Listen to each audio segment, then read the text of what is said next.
클릭해 주셔서 감사드립니다. 오늘 하루 어떻게 보내고 있으세요? 저는 오늘 하루 금식날인데 지금 머리가 너무 아파가지고 이 금식을 깨고 약을 먹어야 되나 이런 생각을 좀 하면서 보내고 있습니다. 오늘 영상 제목이 청년부 3명에서 120명까지 내가 깨달은 것인데, 혹여나 이 제목 안에서 제 마음에 있던 교만함이 발견이 되셨다면, 아직 젊은 사역자니까 패기가 넘치는구나 정도로 생각해 주셨으면 감사하겠습니다. 절대 제 자랑을 하려는 건 아니고요. 저는 20대 때 청년부가 유명무실한 곳에 있었기 때문에 궁금증과 열정이 진짜 많았어요. 어떻게 하면 우리 청년부를 좀 잘 이끌어갈 수 있을까? 어떻게 하면 나도 내면적으로 성장하고 우리 청년들도 같이 내면적으로 성장하고 숫자도 성장할 수 있을까? 이제 그런 의문을 가지고 29살 때 신학대학원에 입학을 했는데요. 신학대학원에서는 이것에 대해서 가르쳐 주기보다는 신학에 대해서만 정말 충실하게 공부를 했습니다. 그래서 이러면 안 되겠다 싶어서 존경하는 목사님 7분을 선정을 해서 이 목사님의 모든 설교, 모든 인터뷰, 모든 책들을 읽으면서 이분들이 어떻게 성장했는지를 받아들이려고 정말 많이 노력을 했거든요. 그런데 이 목사님들도 참 존경할 만한 분들이고 절대로 교회 성장학을 가르치시는 분들은 아니잖아요. 그러다 보니까 막 직접적으로 언급하시진 않았지만 설교와 책 중간중간에 교회가 이런 어려움이 있었고 내가 이렇게 성장을 했고 이렇게 하나님 안에서 이겨냈다라고 하는 간증들이 저에게는 진짜 너무 꿀송이 같았어요. 그래서 혹시 우리 구독자분들 중에 저 같은 분이 있진 않을까 하는 생각에 나도 언젠가는 나의 이 실패담 그리고 극복담을 좀 한번 우리 꼭 필요하신 분들께 나눠드렸으면 좋겠다. 근데 오늘은 이제 그 순간이 된 것 같아요. 아무튼 첫 번째로 말씀을 드리면요, 오직 하나님만이 목표여야 된다는 거예요. 이 지점이 가장 심플하지만 우리가 가장 많이 싸워나가야 되는 부분이라고 생각을 하거든요. 20대 때 정말 많은 거를 포기하고 하나님께 내 인생을 헌신하겠다 하고 신학대학원을 들어갔는데 전도사가 되자마자 앞불사 굉장히 큰 충격을 받은 거예요. 제 안에 사역에서 성공하고 싶고 인정받고 싶어 하는 욕구가 너무 강력한 걸 발견을 했어요. 물론 하나님에 대한 진심이 99%고 제 욕심은 1%인데 이 1%가 99%를 압도할 정도로 강력하더라고요. 저는 이게 어쩌면은 우리들 한국교회의 모습이 아닐까 싶어요. 하나님을 향하여 신앙생활을 해나가는 것이 아니라 인간의 욕망과 나의 자아와 나의 비전을 위해서 신앙생활을 하는 경우가 너무 많이 있고, 이것이 항상 교회의 세속화를 가져오는 것 같아요. 기독교인이 수는 많지만 능력이 없는 이유가 무엇일까를 생각을 하면 저와 같은 분들이 많지 않나 이런 생각들을 좀 해보게 돼요. 아무튼 저도 신학대학원 1학년 때부터 이 감정과 끊임없이 싸워왔지만 아직도 모두 해결되었나? 그렇지 않아요. 아직도 여전히 그 감정들이 있고 인정받고 싶고 영향력을 발휘하고 싶고 유명해지고 싶은 마음이 아직도 있고 자아실현에 대한 욕구들이 있는 거죠. 그런데 확실한 건 지난 11년 동안 이 욕구는 작아지고 하나님에 대한 헌신과 하나님에 대한 사랑의 마음은 너무 커졌어요. 아마 여기 계신 분들도 그 과정들을 거쳐 가시게 될 텐데, 하나님이 선택하신 사람들은 그 과정을 꼭 거치게 하시거든요. 그런데 결코 쉽지는 않아요. 아마 교회 공동체를 통해서 저와 여러분들이 자기의 단점이 드러나게 하실 거예요. 그리고 우리는 조금씩 고쳐나가게 될 겁니다. 바울도 이렇게 얘기를 했어요. 표대를 향하여 달려가노라.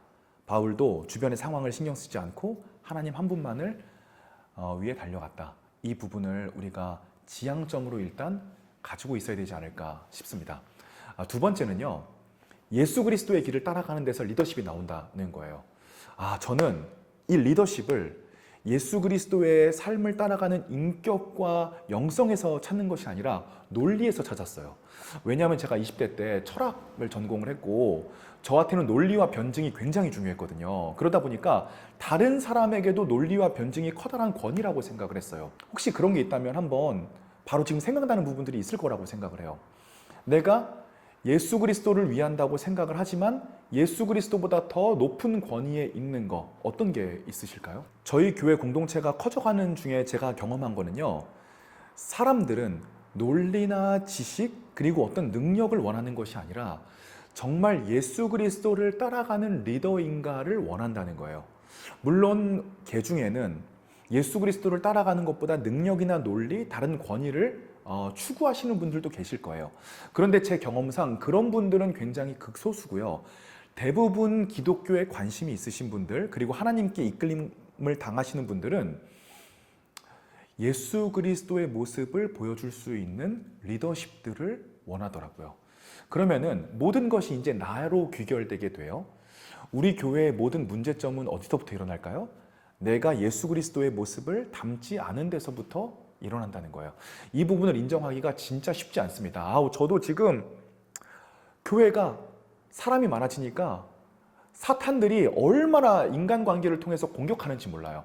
저희 청년들의 감정을 건드리고 트라우마를 떠올리게 만들고 관계를 망가지게 만들고 죄의식에 시달리게 만들고 정죄하게 만들고 그런데 우리가 기억할 게 있어요. 그 모든 문제는 인간적인 방법이나 심리학으로는 해결할 수가 없다는 거예요. 왜냐하면 그것은 모두 영적인 교회 내에서 일어나는 문제이기 때문이에요. 만약에 리더진들이 이 모든 것들이 주님 내 잘못입니다. 회개하고 자복하고 내가 주님 정말로 주님의 길을 따르겠습니다라고 그 문제들을 위해 눈물로 하나님 앞에 매달리고 자기 객관을 할 수 있으면요, 교회는 변할 거라고 생각합니다. 그 길도 물론 고통스러운 길이겠죠. 여러분들 응원하고 싶습니다. 저도 물론 원망했던 순간들이 있습니다. 일단은 한 교회가 한 5, 6년 차, 6, 7년 차까지는 경제적으로 진짜 어려웠어요. 그러다 보니까 이 모든 문제는 환경 탓이라고 생각을 했어요. 나는 잘하는데 환경에서 나를 서포트해주지 못한다는 생각을 많이 했었어요. 또 저희 교회가 원래 안티크리스찬들을 위한 교회로 시작을 했다 보니까 안티크리스찬들이 생각만큼 저를 도와주지 않는다라고 느꼈어요. 근데 여러분, 이게 진짜 큰 착각이에요. 사람들은 이미 우리를 충분히 도와주고 있어요.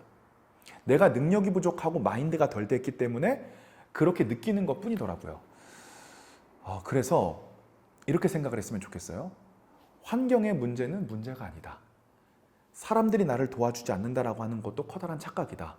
내가 아직 예수 그리스도 안에서 단련되지 못했고 그 길을 제대로 걸어가지 못하기 때문에 생기는 문제다라고 생각을 하면 억울할 게 뭐가 있어요.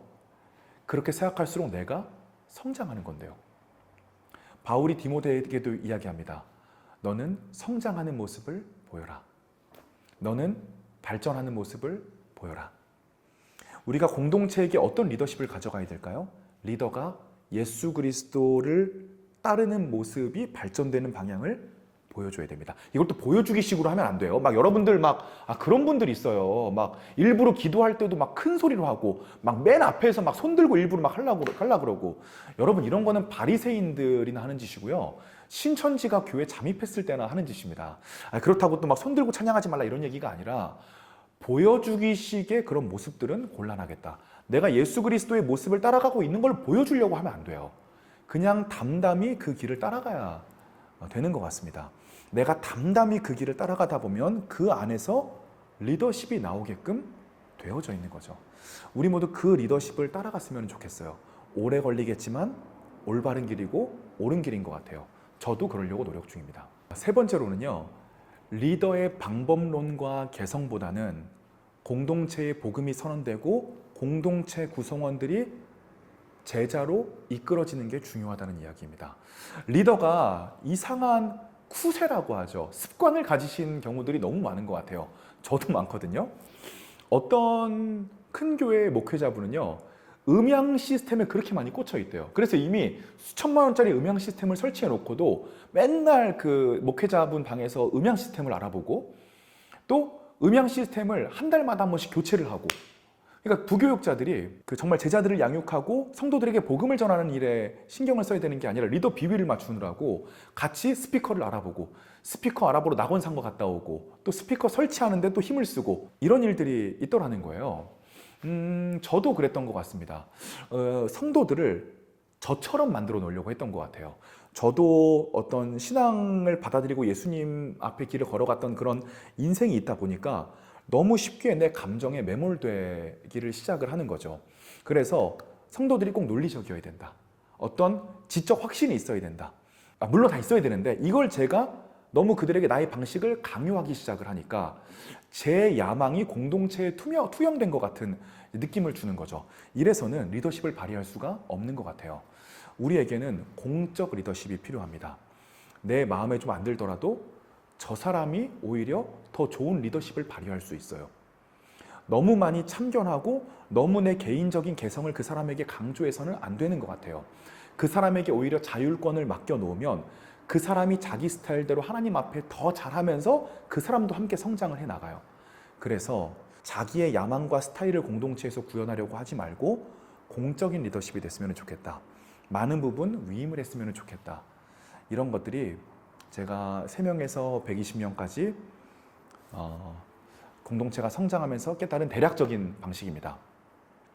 오늘 이야기 중에 혹시 우리 구독자분들에게 조금 도움이 되는 이야기가 있었나요? 아니면 내가 부족하다고 생각했던 부분이 있었나요? 혹시 아래 댓글에 적어주시면 제가 꼭 소통을 하도록 할 테니까 우리가 함께 좋은 리더로서 성장을 해 나갔으면 좋겠습니다. 리더십 시리즈는 계속됩니다. 전도 다음 영상으로 돌아오도록 하겠습니다.